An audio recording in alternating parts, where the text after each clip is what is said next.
I'm going to switch a little bit what we're doing right now, and I get to become the a moderator for the next session, and I have the pleasure to be able to sit down with Jonathan Greenblatt, and Jonathan is the current Director of the Office of Social Innovation and Civic Engagement. And so he and I are going to have a chance to sit down and talk a little bit about his new role as he's just transitioning into it, and what his mission is, and what are some of the things that he's passionate about. So Jonathan, do you want to come on up?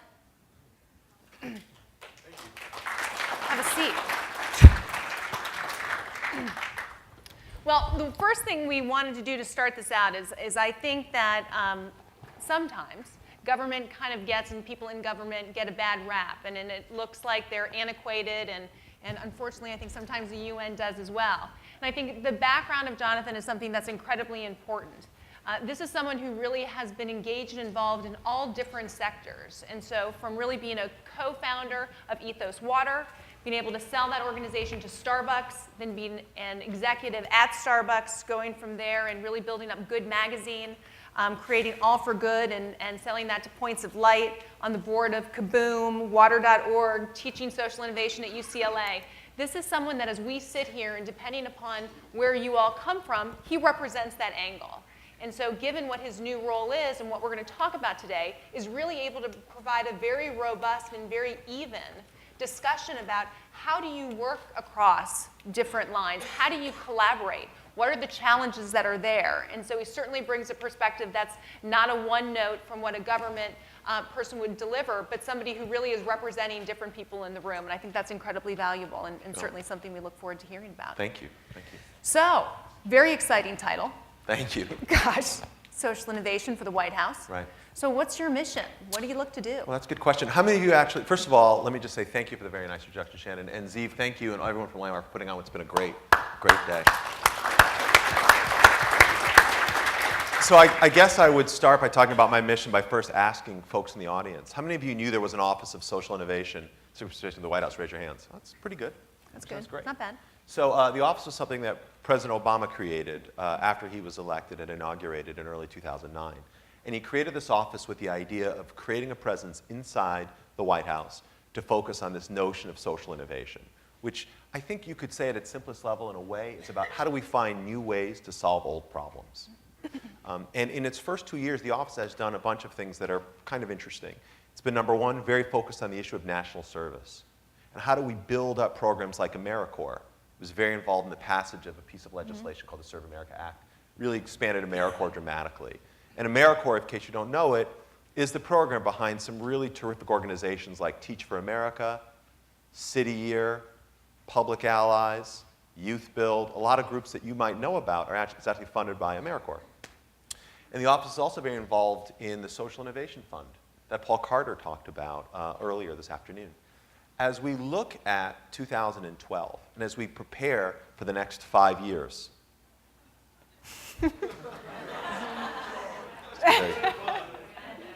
very clear about that. Job security here for... We're very focused on the mission that we describe as elevating community solutions. So I'll unpack that a little bit. Number one, we talk about elevating community solutions because, listen, we know, and the president was very clear with me when I started the job, and he said this publicly on many occasions, the answers are not in Washington. We are not going to contrive the solutions in some cubicle or some meeting room in DC. There are remarkable examples of fantastic organizations that are solving problems today in cities and towns and different regions all over the country, all over the world. I think about what John Wood was talking about, in the last session, or what Charles talked about vis-a-vis Donors Choose. I mean, these are two amazing individuals who created really innovative models to tackle the issue of funding for education domestically or global illiteracy. So our role is really how can we elevate, not invent, not create, but elevate things that are already working. So what I'll say about that just quickly is elevate might mean let's help to scale successful models. Elevate might mean let's shine a spotlight on what's already working. Elevate might sometimes mean let's catalyze what's happening. But we really think about social innovation as being the propellant to accelerate our domestic priorities.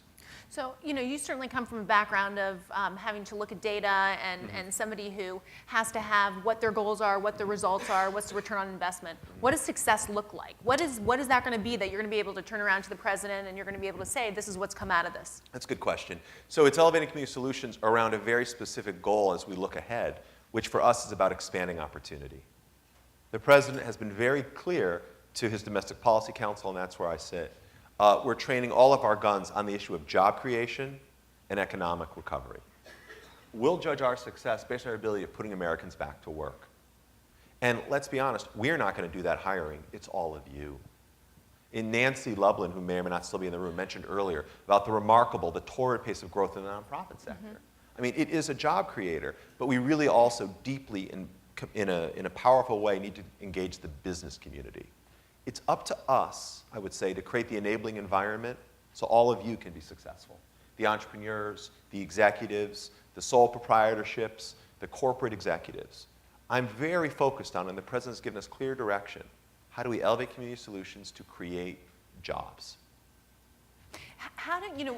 When I started off this morning, I said the one thing that we have to figure out is how does business get more involved? Kind of what's the entry point? And we had dinner last night, we were talking about our frustration is there's so many of us, and so Chevron was talking about STEM, Microsoft does things, we do things with education, a lot of people in the room do, and that's just one example. We need to be pointed in a direction. So how do we and who do we go to from a government standpoint and say, we're here to help, and if you need us for job creation to hire 500 more interns during the summer, we'll do that.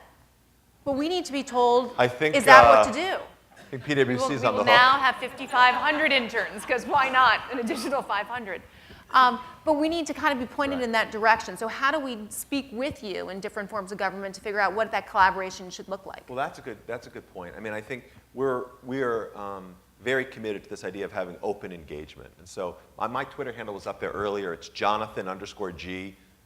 The O is actually a 0, so it's Jonathan_G. I hope you can reach out to me because we realize that all of us are looking for guidance and it needs to be interactive. I don't think we can tell you what to do.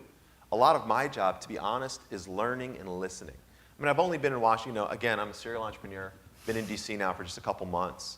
And one of the things that I'm reminded of again and again and again, it's people like Andrew Yang. Where's Andrew? Andrew Yang, Venture for America. Think Teach for America for entrepreneurs. That's the way we're going to solve these problems, not because of programs that we're going to invent. So I understand the need to hear, hey, what can we do? And I think the fact that PwC has committed to hire 500 more people next summer. No problem. Kenya, where are you? Anybody want to ante up there? I mean, I see Akhtar in the front row. Microsoft hires a lot of entrepreneurs for your summer program. I mean, I think hiring is one of the best things that you can do, and letting us know how we can help. What are those barriers? What are those roadblocks that we can take down?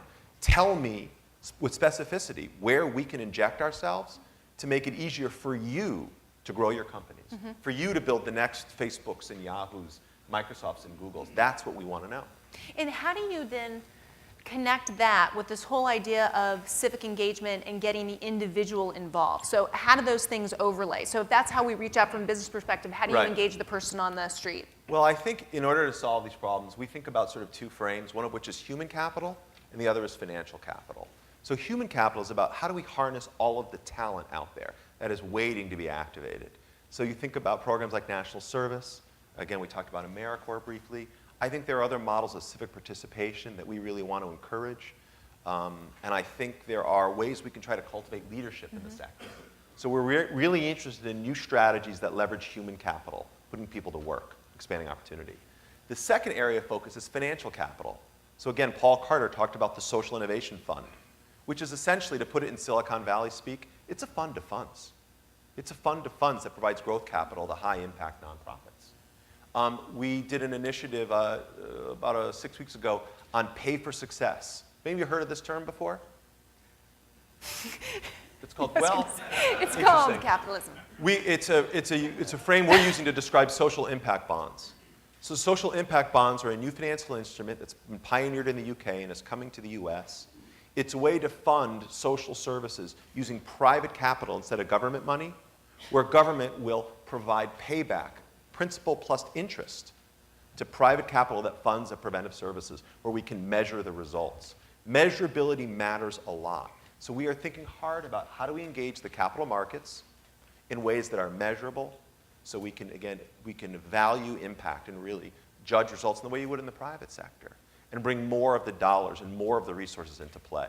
Some call it impact investing. Some might call it new financial instruments. But we're very interested in how do we use innovation, again, to accelerate progress on our domestic priorities. And we think the capital markets hold tremendous promise.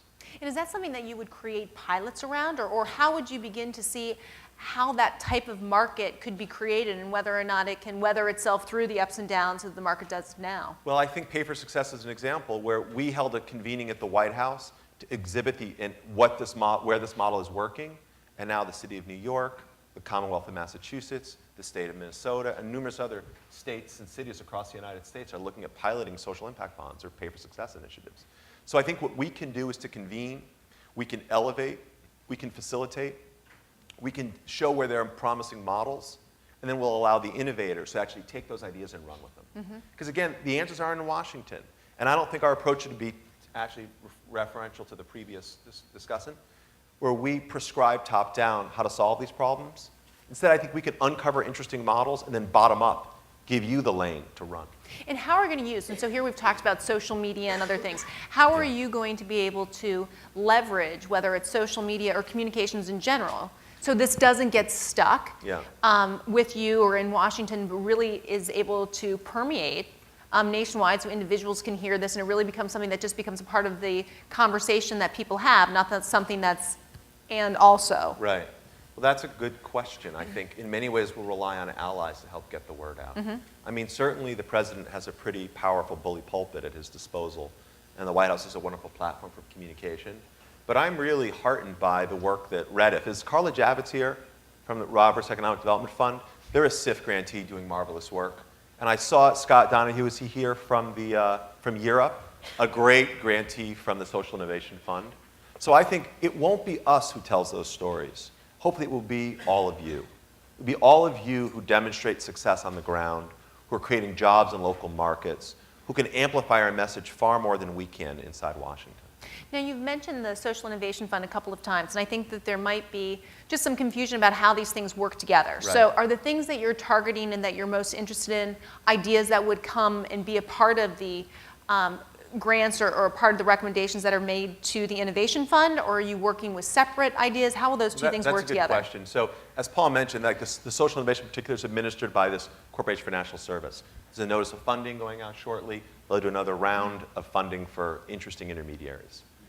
I want to hear from you about, number one, what are strategies to use our human capital more effectively? How can we build upon the momentum that we have in national service? How can we think more innovatively about civic participation? How can we make it easier for people to engage in the project of civic renewal?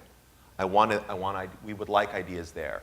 And the second area is, again, you from the business community. The idea that the nonprofit community sits over here, and again, the nonprofit community is critical as a social safety net at a time when, in an era of austerity, government has less resources. Charitable donations are down. Those of you from the nonprofit community, your role matters more than ever. Again, I think helping to cohere our society. And you're also a vital economic player, as Nancy laid out. I mean, $800 billion in GDP. It's 5.5 points of GDP. I mean, the social sector matters a lot. But the nonprofit community can't do it alone. So those of you from the business community, those of you who are from corporations, you have a role to play. You are part of the solution. So I almost think we need to get away from this idea about separate spheres and think in a cross-sector manner about how do we work in an integrated way. Because President Obama describes this as an all-hands-on-deck moment. The business community has a critical set of hands. One of the things that we talked about a little bit last night was this whole notion of when you think about innovation, I talked about it a little bit this morning, it can be scary, it can feel a little bit risky, and regulations get in the way, policy can get in the way, and you very astutely said it's not necessarily policy, it's politics. Right. So how do you see these different things that are evolving? How do you see it playing out, given that there right now is a lot of politics that's going on, and also in the terms of policy and different things that are going and changing of regulations of how that's going to either spur people to want to do more or to do less? Yeah. I mean, I think I think Washington can be a discouraging place. I mean, I think, suffice it to say, there's a bit of sclerosis on Capitol Hill. And we seem to be at a bit of an impasse in many ways, vis-a-vis where the White House and Congress don't always work together as well as we might like. But, you know, I know that's probably news. But the president has been very committed. He says we can't wait. So he is using and he has instructed us to use every means at our disposal to get stuff done.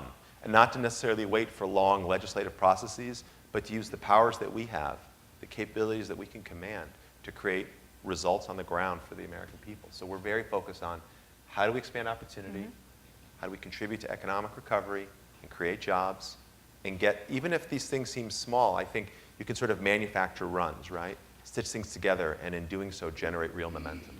Do you think that if you had to give advice to both companies out there Right. and then also to nonprofits about how they should really either tailor their corporate responsibility, their philanthropy, their giving efforts to have the biggest value, and then how and the advice that you would give to nonprofits around how to structure to think more like a business, given that you've played both sides, what is that connector? I mean, some people talked about transparency and around data. Are Yeah. those the types of things that you have seen given your role in both? Well, that's a good question. I mean, I certainly think we manage what we measure.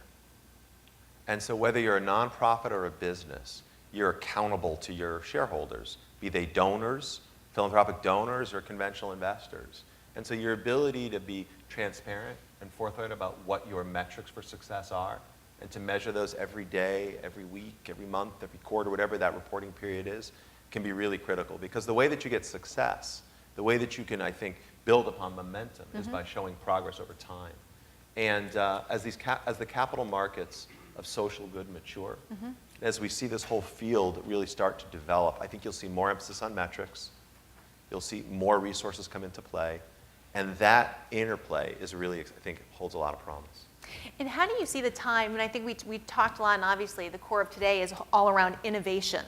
Right. So is it about continuing to create new things, or is it looking at things in a different paradigm? And so why did you take this role, which is pretty daunting, right? And you said, yes, I'm going to lead the Office of Social Innovation. I mean, what kind of innovation were you hoping for, or were you looking for? It's a good question.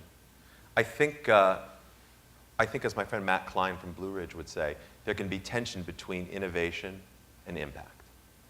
And so I think the pursuit of the new thing, as Michael Lewis would say, right? That shiny new object can often confuse us and distract from the fact that impact is really what matters most, and progress is what matters most. I mean, John Wood isn't dropping iPads out of the sky, you know, into villages in Nepal, right? It's dead trees. And you know what? The impact of that is undeniable. So I think there is a tension that we need to be careful to navigate and not just be so focused on innovation that we lose sight of impact. They need to happen hand in hand. I think in terms of me, I mean, my wife asks me every day, why did you take this job? I mean, I think I took it for a couple reasons. I think, number one, I believe in public service, and I believe in this president, and we need to win. And this is not about politics. We got to get these issues right. I think there's a window of opportunity right now, and I really think the chance to be a part of that, to me, was really important. And then I also think, you know, I've got 3 kids, and I wanted my kids to have the chance to see life outside of Los Angeles. I mean, it's funny to think Los Angeles is in the center of the world. But in reality, I think there's something really noble about giving them the opportunity to see what it means to be actually engaged in trying to contribute to civic renewal. How do you tell them, or what do you tell them about social innovation? They have social innovation, they don't know what that means. They just want to use the bowling alley at the White House. There you go. Well, you know, there are some different perks. That's my 8-year-old's number one concern is when can I go bowling at the White House? So what do you see as personally this president, his kind of social innovation moment, the things that he really sees that he's passionate about? He is a deeply inspiring person. And I mean, I think that it's funny, there is so much pressure on a daily basis. And there's so many issues coming at him. But he's a community organizer at heart. And you sit down with him, and he's quick, and he's sharp, and he gets right to the heart of the matter. And he's very focused on, Jonathan, all this social innovation stuff, how is it affecting the lives of ordinary people? How are we going to map this to and engage people on, again, economic recovery? How will this help create jobs? So he's not interested in the think tanky, big picture, you know, buzzwords. He's interested in how does it make a difference in the lives of ordinary people. And for someone at his level, with so many pressures and so much stress, to be able to focus with clarity on that, it gives me inspiration every day. And so when you think about the clarity of it, certainly job creation, I know you've talked and written about education. Is there any, when we start looking at the myriad of different things that we can invest in and do, are there a couple of others or that we should focus on more than other issues that are happening? Well, I think what I would suggest is that in your community, you know the answers. Like 9 times out of 10, you know what you need. And so I don't think it would be appropriate for me to say you should focus on homelessness, or you should focus on childhood obesity, or you should focus on veterans. I think that every one of us has the ability to contribute in our own way.